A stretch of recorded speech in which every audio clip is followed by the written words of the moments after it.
Well, first lunch break of this India-England series, and those last 10 minutes have just suddenly changed what the script of this show would have been on ESPN Cricket for Match Day, powered by Realme X7 5G and X7 Pro 5G. Gautam Gambhir and Ian Bell will join me, Rono Kapoor, for what should make for an interesting lunchtime conversation. Had we called lunch at 24 overs, I think the answer to this question would have been different. But let's ask Gautam Gambhir if India would be the happier team now at lunch with those two wickets towards the end of the session. Gautam? Absolutely. And you know how things can change in India very quickly. And when you're in, you want to make it count. And Rory Burns was in. England was going really well. And obviously, when first inning of the Test series, you're set 35 not out. You want to go on to make a big one and put your team in a position where they can dominate from. And we spoke about it before the start of the game that you need to get 400 if you win the toss. And suddenly, if probably had he not played that shot, this would have been England's session, and probably England would have been very, very happy, and India would have been very nervous as well. Because obviously, if you go at lunch without loss, then the opposition, obviously, the bowling side starts getting a little panicky as well. When you know that you're playing in your home conditions, you know the surface is going to change after day two, it's going to start spinning and stuff. So suddenly, one bad shot, another dismissal, and now it's India's session. All right, let's go to Ian Bell and try and capture what his expression would have been like when he saw Rory Burns did what he did. It seemed like a moment that's hard to explain. What was your first reaction when you saw Rory Burns get out in the fashion that he did, Ian? Yeah, you're right. It sort of came from nowhere, absolutely nowhere. I didn't see a reverse sweep like that coming at that point. He played a beautiful shot coming down the wicket, hitting wide mid-on, just previous over. So the pressure was on India. I mean, the pitch, as we said, it's been England's morning, won the toss. The pitch is doing nothing. There was absolutely nothing. There was control from England for an hour and 40 minutes, real control. And then that one poor shot, and followed by, I thought, tactically good. Bumrah on the money, new batsman, as we know. And again, as a touring team, you know how important those partnerships are. And as Gum just said, that taking long, scoring big runs is important. But when you're a new batter in that middle order, starting is hard. So those England team would have been aware of that. And then just in a little bit of panic towards the end, a near run out. And it's amazing as things can change so quickly. But England had so much control for so much of that session and then sort of lost it that last 20 minutes. It seemed like... Gautam, please. And Ronak, if you see Ashwin normally bowls round the wicket because he bowls that attacking line against the left-handers. The only reason why he went over the wicket was he was trying to bowl the defensive line as well. And there was no way that Rory Burn would have got an LBW. So the only way he could have got out was probably playing a rash shot, and Ashwin wanted to be just defensive, bowling on the leg stump, and that's the reason why he had that backward shot leg. And probably India went on a defensive very quickly, and I've not seen Ashwin going over the wicket to a left-hander a lot of times. The only time he does that is when obviously he wants to control those runs or probably change that angle as well. Had Rory Burns not played that shot, there was no other way he would have got out. Yeah, in fact, he was hit for a boundary, and there was already a little bit of criticism that he was deciding to change the angle. We mentioned on the pre-show, and you said it, Belly, that Rory Burns is he's going to grind it out. He's that sort of batsman. This shot almost seems completely out of character. Can you at times play the first 20 overs and think, there's not much happening here, and suddenly think, all right, maybe I can play a few shots? Can that happen? Again, it came from nowhere. I didn't really see him doing that. I mean, Dom Sibley has done exactly what I'd expect from Dom Sibley. He looks more comfortable with the ball turning in. He plays to the leg side. He's strong through the leg side. It's just frustrating, isn't it, really? We've all been in that position. Again, England were on top. They were in a great position. As we've said, Ashwin was going to a more defensive line. And really, with lunch around the corner, 20 minutes away, it was just a smart play to get through to lunch. And it's really given that back to India, the initiative now. Again, if India start well after lunch now with another wicket or two, England now aren't looking at 400. They're going to have to try as hard as they can to get to 300. All right, let's talk about the second wicket. Dan Lawrence did walk in at 3. First and foremost, let me go with whether that was the right call to send in Lawrence at 3. They could have sent in Ollie Pope as well. We thought Joe Root would stay at 4. And then we'll come to the call that Kohli brought Bumrah back straight away for him. But Belly, were you all right with that call for Dan Lawrence to come in at 3? You could have gone either way. I think the fact that Lawrence had played 2 test matches already against Sri Lanka looked nice. I can see why they've done that. Ollie Pope has batted at 6. And probably if it wasn't for injury, he would have batted at 6 in Sri Lanka. So they've sort of kept that consistency, I suppose. But I thought that was tactically good. It was a good bowling. And pinned him right on the crease. And exactly as we talked before, how world-class Bumrah is, whether it's in India, in England, Australia, he's class bowler, and he just proved that there. But how hard it is going to be for this England middle order starting those first 20 balls when you're out there, whether it's against spin or seam, getting used to that pitch, getting in, is going to be the hardest thing for this English side. Yeah, it's his first wicket in India, Gautam, and you mentioned the point that he could very well just, transcend what the surfaces are. It doesn't matter what assistance you're getting; it's that typical hard length, Indian length for a fast bowler. Exactly, and wicket to wicket as well. And it's the time when you come into bat as well as a batter, because you're actually thinking that I'm just 10 minutes away from lunch. Do I actually see off till lunch? Do a what if there's everything to lose for a batter? And that's where things can change in India very quickly. Plus, credit to Virat Kohli as well, bringing back Jasprit Bumrah, especially for a new batter. You expect Jasprit Bumrah to bowl at Joe Root, but when Dan Lawrence came into bat at number three, and when there was 10 minutes left, just to take another wicket and get that session in your favor, and plus good bowling as well. Wicket to wicket was reversing a little bit, and it will reverse because of the kind of surface it is and how dry the surface was. It was just probably for a batter's point of view, it's a very weird time to come into bat just 10 minutes before lunch, probably 10 minutes before tea or end of day's play, because you've got everything to lose, nothing to gain. Young batter coming in India against Jasprit Bumrah was always tough. Plus, obviously, you got to give credit to Jasprit Bumrah because the kind of bowling he was doing, and plus the length he bowled at. You think when you come as a touring side over here, Veli, that you're going to get a lot of these the bowlers like Bumrah, like Shami. You tend to get this hard sort of Indian length, stump to stump. They hurry you and get you bowled at LBW. There would have been a lot of practice for that. Can it still surprise a player like Dan Lawrence? How do you sort of prepare for that sort of attack? I mean, yeah, they'd have talked a lot about it. There's been a lot of preparation going. I think it is just that adjustment. There's talk of slow wickets, but actually, that slid on, actually beat him for pace. It actually hit him a little bit on the move. So, yeah, it's just being really alert, being ready. But again, all the preparation. We know all these teams now, India, England, Australia, they're so prepared. They've got all the information they need to do. It's just about getting out there. But again, what I will say for Lawrence, Sibley, Pope, this is their first opportunity playing India in India. I can only see it's going to benefit them in the long run. But again, this is about the here and now, winning the test match. And unfortunately, a bad shot has really cost England probably having a great session and has allowed India back in. Yep. Dom Sibley looking good though for you, Delhi? Happy. Well, he's doing exactly what I think we've wanted from him. Certainly in English conditions, he bats time. I mean, he's striking, I think, at 27. He's not going to hurt you. And that will be one of his criticisms sometimes. He's not putting enough pressure back on the bowlers, and maybe he's putting more pressure on the batsman at the other end to do the scoring. But again, England have chopped and changed with openers, aggressive openers. But what Dom will do, he's strong mentally. He's not going to hurt you through the offside too much. Very strong through the leg side, and he'll just be patient, let people come to him. And as I said, he looks more comfortable to me technically when he's playing against off spin. A little bit in defence, it looks a bit awkward when the ball's starting to turn away from him. It's when you play five bowlers, it's often we don't often see all five of them in the first session of the test match, which tends to happen. So I'm guessing Washington Sundar now is, say, the fifth in this hierarchy, Gautam. But are the early signs already indicating that with this sort of surface, the wrist spin of Kuldeep Yadav could have come in handy? Of course, it's hindsight. But just thoughts on whether Ashwin and Washington Sundar still have their work cut out?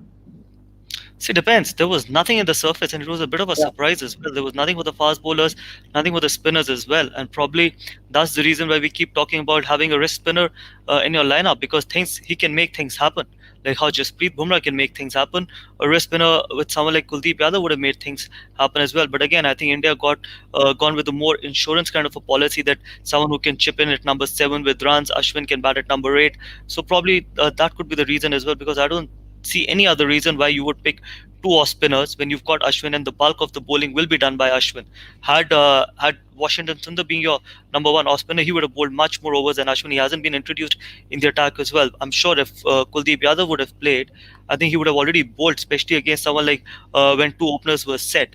So let's see how much contribution can Washington Sundar made, but I would have definitely again gone with Kuldeep Yadav, because he would have made things happen, even if it was a wicket where there was no help for the spinners. Because if someone can turn the ball both ways, you're actually thinking in your mind and playing with the batter's mind that what is he going to bowl at. Suddenly, a finger spinner bowling at you, it becomes little predictable.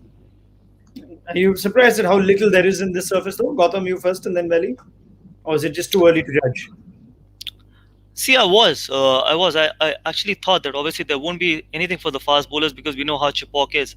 But I thought that there would be something for the spinners. But then again, first session, it's too early to predict as well. Things in Chipok can change very quickly. Conditions can change very quickly with the kind of heat there is. Suddenly you start seeing the ball turning probably from day two or probably from the fifth session as well. That's why it was a very important toss for England to win. And if England can put forth 380, 400 on the board, suddenly from day two or day three, it'll start gripping, it'll start bouncing, jumping, everything will start happening. Plus, there'll be more reverse swing as well. Reverse swing will come into play very quickly because the drier the surface will get, the easier it will be for the fast bowlers to get the ball to reverse. But first day of the test match at Chipok, obviously there's nothing for the bowlers, plus it's a great condition to bat. It's not very English, is it, Belly? No, it's not the green seamer we were talking about. But no, I completely agree. I think that there's no doubt England have had everything go their way. They've won the toss, which is what you wanted to do. It's done very little. But as Gautam just said, that it could change very, very quickly. And that's where, when you look at the Burns dismissal, he'll be kicking himself because he knows the next time he bats in this game, it's going to be a different game. There will be turn, and it's not going to be a lot easier. And actually, I could have understood him standing playing that shot if it's more turning and he needs another scoring option. But everything was in our favour. And India have just got to be patient now. They've got to be as patient, wear England down. Like I said, they've chipped away with two. They do get the same again in this next session. And they keep doing that for this first day. Like, as we've said, it changes so quickly, and we're in for a good test match. All right. Well, what it does is a couple of wickets keeps the session in balance, and therefore keeps the conversation interesting. That's what we'd hope for. And we know that this is the start of a big series. There's a place in the World Test Championship final on the line, and it's India versus England, which is quite a rivalry in itself. So we're going to have something very special that we're going to be running concurrently along with our coverage of this series, and that is to test the intellect of not just Gautam Gambhir and Ian Bell, but all of you when it comes to India-England contests and cricket in general. It's time for our Real Me Power of 5.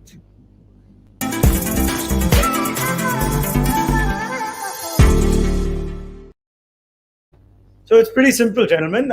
You guys, I don't know how much you followed India-England contest while you were playing. You weren't a cricket buff like I was, just noting down records and stats and whatnot. But I want to put your test to the knowledge. And all of you watching on Facebook and YouTube, if you know the answer, just put it in the comments as well. Only I can see them, they can't. So let's take our first question. Now, here's the rule, right? Whoever knows the answer, put your hand up. Once I say your name, you can then answer. So don't break any rules. I set the rules here. I'm the quiz master. Let's go to our first question on our first Real Me Power of 5. Right, Joe Root needs to win one more test as captain to equal the most wins for an England captain in tests. Which England captain holds the record currently with 26 wins? Put your hand up if you know the answer. Yes, Ian Bell. Michael Vaughan. Michael Vaughan is absolutely right. You didn't even let me start my counter for 15 seconds. And Michael Vaughan would have had a word with you had you got that one wrong. So Okay, I'm disqualified. Before counter. You were part of any of those, weren't you? Oh, we've got to, well, not many of them, so I can remember them. So we just got to... Okay, Michael Vaughan it is. Let's go to our next question. And Ian Bell's got that even before I could start my timer. I'll wait this time. Our next one. Which batsman top scored for India in the test win when both these teams met the last time at the Chepok? Gautam Gambhir is already on. I don't need to start this timer. Yes, Gautam. Sachin Tendulkar. No, it was not Sachin Tendulkar. The last time they were at Chepok. Oh, does Ian Bell know? I think Gautam's missed it. No, in the game or in the series. He knows it now. He knows it now. Okay, Ian, I'm going to allow you a crack at this. Otherwise, I'll go back to Gautam. In that test match in Chennai last time. The last time these two teams played at Chennai. Surely you'd remember this test. KL Rahul. No, there's a triple hundred, wasn't there? Yes, Ian Bell's got that right. Yes, Gautam, come on. We got to name it, Ian. Karun Nair. Okay, we have stumbled our way and gotten there. These guys aren't following the timer I'm setting, but it doesn't matter. We're having some fun here. It was Karun Nair, right? How can you forget Karun Nair? I remember the triple hundred.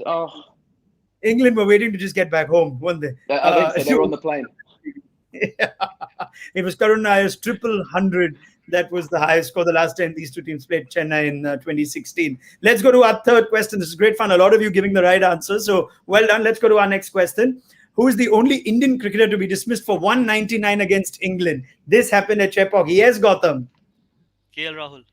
Yeah, that is absolutely right. Now you've got that dead right. It was Rahul in that same test match. So Rahul got the 199, Nair the 300. You know why England and Ian Bell couldn't remember it. They've just wiped this test And match. actually, he Yeah, also played that's the it. reverse sweep. Am I right? He He did. also He played the did reverse. at 199. All right, brilliant. So you guys know the answer. So well done to all of you giving the answer. I can see plenty of you on our YouTube channel putting out the correct answer. So well done. Let's go to our next question, shall we? And this is turning out to be a lot of fun. Who is the only English cricketer to score a triple hundred against India? That famous 3-3-3 at Lords. 15 seconds have started. Oh, that was close. All right, I think Gautam Gambhir just put his hand up before Ian Bell. Yes, Gautam. Graham Gooch. It is indeed Graham Gooch. It's within the 15 seconds. So well done. 1990 at Lords. Graham Gooch with that very famous 3-3-3. So it looks like Gautam's taking it away. What's our score? I'm not even keeping score here. I think Gautam's got what? Two and Belly's got one. He's got three. I'm going to think of whether I want to give you that Karun Nair one at the fourth. Yeah, it's 2-1 at the moment. Right, let's go to our next question, shall we? Let's see if Ian Bell can tie it up. And our fifth question, who is England's most capped test cricketer? Yes, Ian Bell.